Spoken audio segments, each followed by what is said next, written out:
what we can see in this chart is how teenagers make use of their social media websites. It shows us that almost 90% of the teenagers in age category between 12 and 17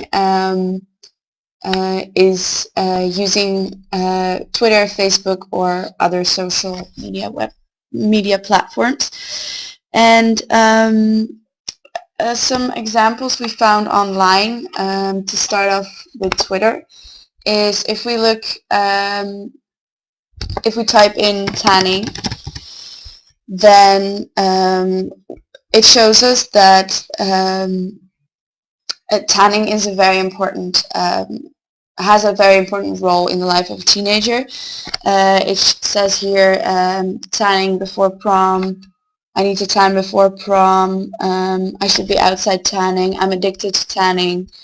It shows us that teenagers are very focused on their what they want to look like, and on the beauty ideal of what is perceived as beauty.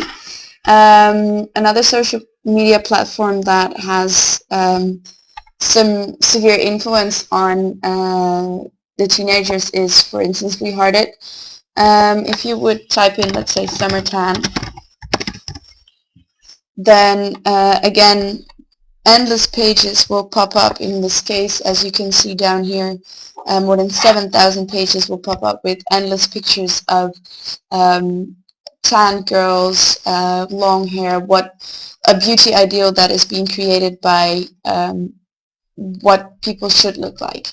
It shows us that, like, you should be tanned, and that teenagers are very much influenced by these pictures because they want to look like this.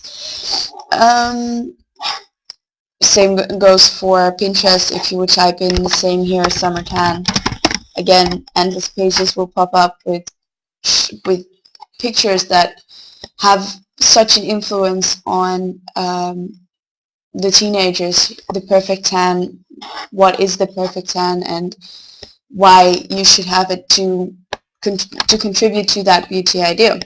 On the other hand, for instance, if we take a look at Facebook, which is also a very strong social media platform, we can see, for instance, that melanoma, or melanome, has its own page because people from, for instance, the Melanoma Foundation here in Holland,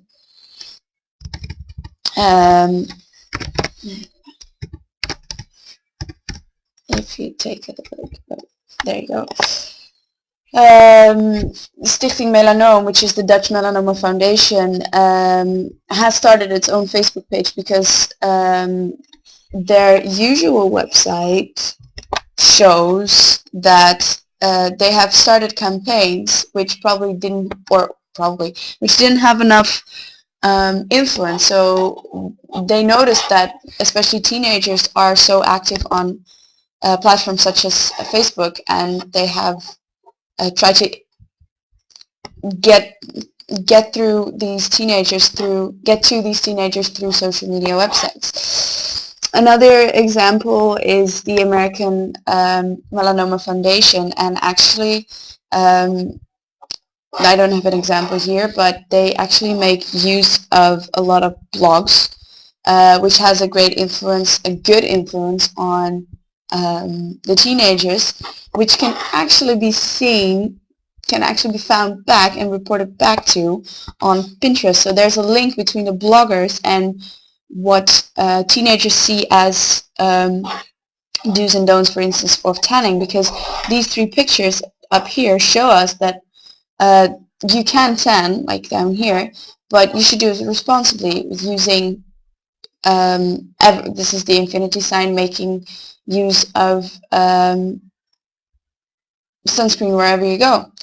So basically what we've seen here is that teenagers are very much influenced and very much torn between whether they should be influenced by pictures like this, and whether they should be responsible tanning, or whether they want to just get to this point where they just tan and do not really care about the risks of melanoma.